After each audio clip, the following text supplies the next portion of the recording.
Detroit City Council got their first look at the draft of a consent agreement and the details on what they will have to sacrifice to avoid a state takeover. Good evening, everyone. Thanks for joining us. I'm Diana Lewis. And I'm Joanne Purton. 7 Action News reporter Dave Llewellyn has the latest now on the financial crisis from downtown.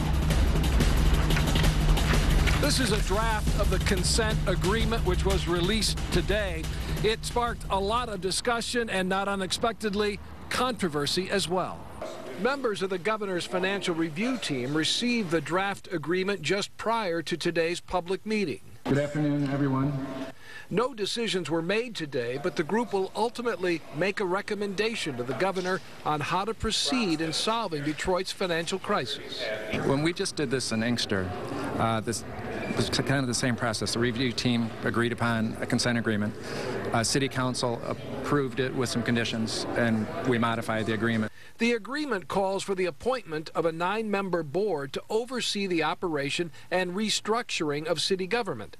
The state treasurer would be part of the board. The governor would appoint the chairman of the financial advisory board.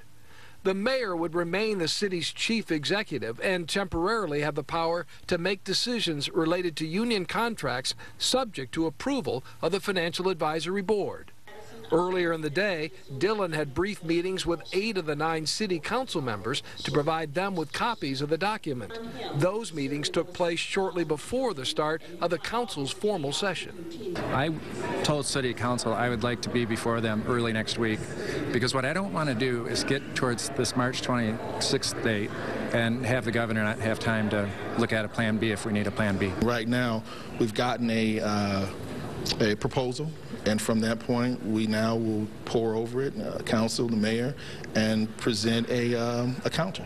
It's disrespectful to be asking an elected official who is paid to vote at 10 to meet with the treasurer at 9:55 to receive a consent agreement that is unconstitutional and illegal, in my view. State Treasurer Dillon asked for input from the review team members on this document. They plan to meet again Friday afternoon as the clock ticks toward a deadline. In Detroit, Dave Llewellyn, 7 Action News.